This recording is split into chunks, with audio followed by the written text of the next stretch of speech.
last year? Remember our host who shall not be named? Shall not, and I want to. Shall not be named. He kept on bringing all of the women up as this next female. Yeah. Get ready for the female. This next comic female is a lady. Is a female. Put your hands together for a lady. Here she is.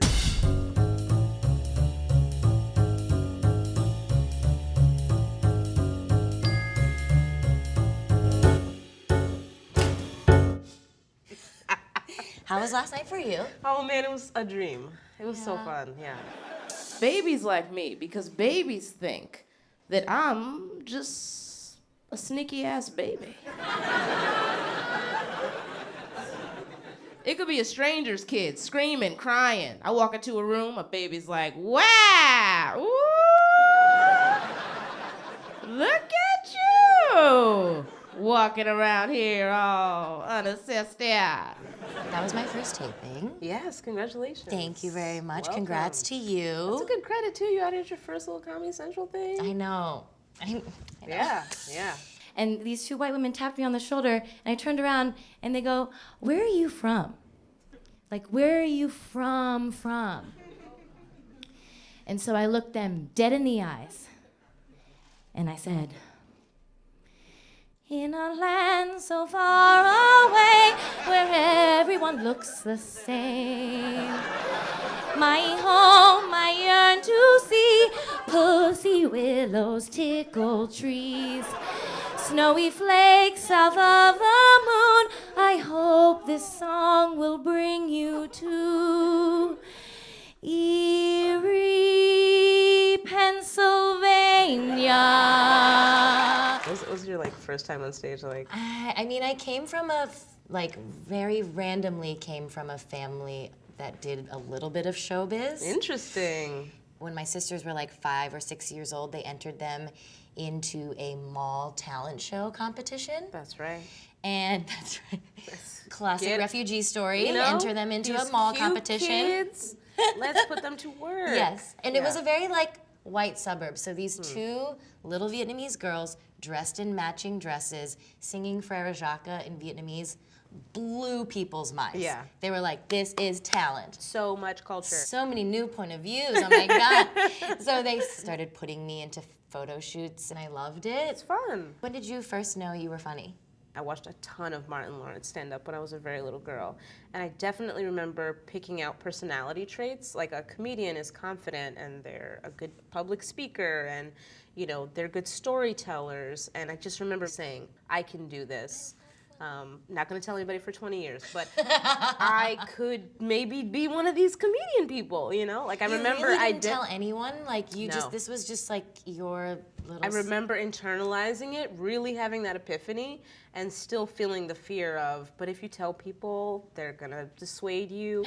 I think for my parents, when I came out as a comedian, they were like, that's fine, you already came out as gay. We're like, there's so many other things we need to worry about They're right now. we've been through it. We've been through it. It's so when nothing. Tell your little jokes. Yeah.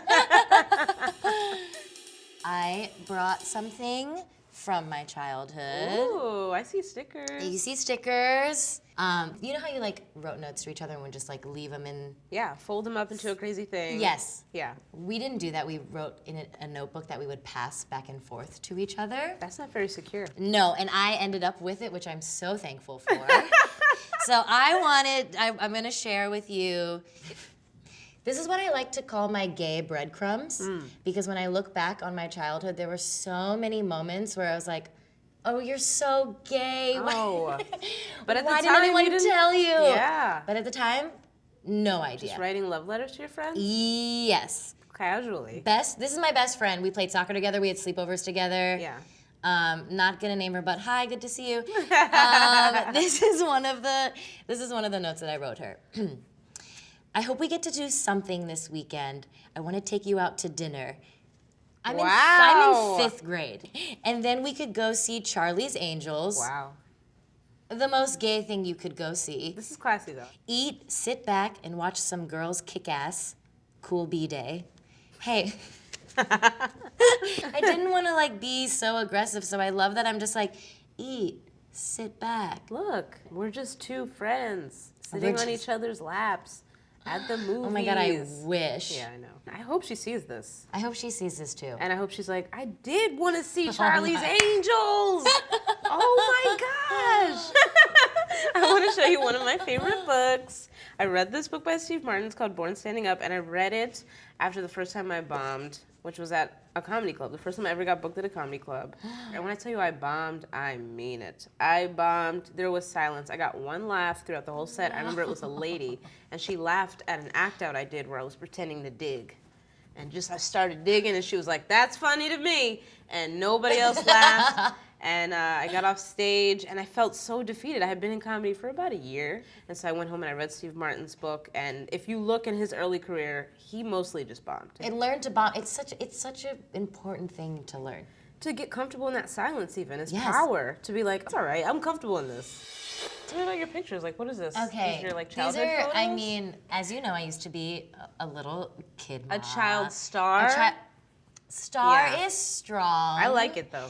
And these are cut out from catalogs. I'm dressed like I'm ready for the island, and the island is having an Easter party. Yes. Well, I wasn't a child star, but I did hate my hat. So this is me. I think it's like Easter, maybe when I was 4. And just little baby Chanel, she just was very sure of herself. She just knew, Yeah, she knew I this. don't need this hat. I mean, I'm gonna wear it, but I don't need it, you know? Before I get on stage, I always try to like lab match, labia majora. Just like go out there with your big lips and take ownership of the stage. Big lip energy. It hasn't taken off. It's about to. I've tried to share it with several people, and they're like, okay, cool. And that's how you know a mantra is good, though, that not everybody gets it.